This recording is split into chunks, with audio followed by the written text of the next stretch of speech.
नमस्ते, भारत राइजिंग में आपका स्वागत है। चैनल पे नए हैं तो like share subscribe and comment. काफ़ी सारे कमेंट्स आ रहे हैं हम लोग के वीडियोस पे। बहुत से लोग हमारी बातों से एग्री करते हैं और बहुत से नहीं एग्री करते हैं, और ये चीज़ हमें जान करके वाकई बहुत अच्छा लगता है जब हम अपने व्यूअर्स के थॉट्स जानते हैं, और हम इसी चीज़ के लिए आपको एनकरेज करते हैं। कुछ सारे सवाल हैं जो काफ़ी सारे हम लोग के दिमाग में आए हैं, और हम उनको लेकर के आगे वीडियोस भी अब बनाएंगे, तो आप उसका वेट ज़रूर से करिएगा। वो कमेंट्स हैं जिनको लेकर के कुछ कन्फ्यूजन है या लोग हमारी बातों से डिसएग्री करते हैं। अभी फ़िलहाल हम जिस टॉपिक के ऊपर बात करने जा रहे हैं वो एक मैं आपको बहुत जल्दी से बताना चाहूँगी, क्योंकि हमारे जो देश की स्थिति है ना, वो वाकई इस वक्त बहुत ही ज़्यादा खतरनाक और दयनीय दोनों है।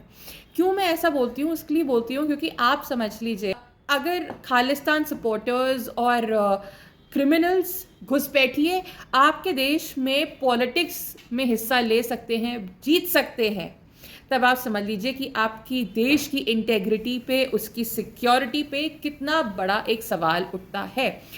मैं बात कर रही हूँ, पहली बात तो खालिस्तानी सपोर्टर अमृतपाल सिंह जो कि जेल में, लेकिन भाई उन्होंने अपनी पॉलिटिकल पार्टी फॉर्म कर दी है।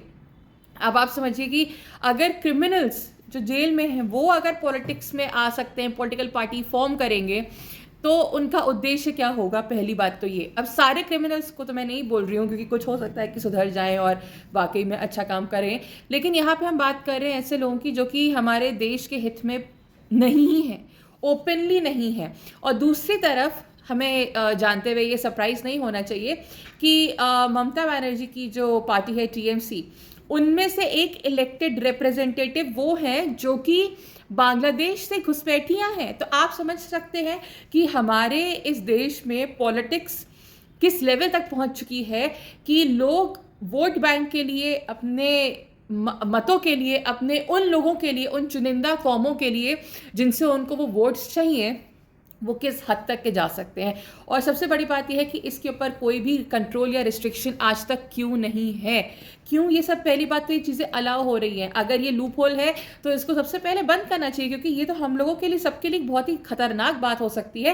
क्योंकि अगर हम कल को ऐसे घुसपैठियों को जो कि बांग्लादेश से, या आप मान लीजिए और भी अन्य किसी देश से यहाँ पे इलीगल तरीके से आकर के बैठे हैं, अवैध तरीके से अगर यहाँ आके रह रहे हैं, तो आप समझ लीजिए अगर वो टिकट पे यहाँ जीत रहे हैं, तो क्या वो हमारे देश के हित के लिए काम करेंगे? क्या वो हमारे आप जैसे हिंदुओं के लिए, सिखों के लिए, जैनियों के लिए काम करेंगे? आपको सवाल का जवाब पता है बांग्लादेश में क्या हो रहा है हिंदुओं के साथ, वो सब आपको सामने दिख रहा है। तो बस मैं आप सबसे यही बोलूँगी कि आप लोग अपनी आवाज़ उठाएं, और इस चीज़ को लेकर के आप लोग भी सचेत हों, और गवर्नमेंट को भी बोले कि एक्शन लें, क्योंकि ये सब चीज़ें आगे जाकर के हमारे देश के लिए बहुत ही खतरनाक साबित हो सकती हैं। नमस्ते।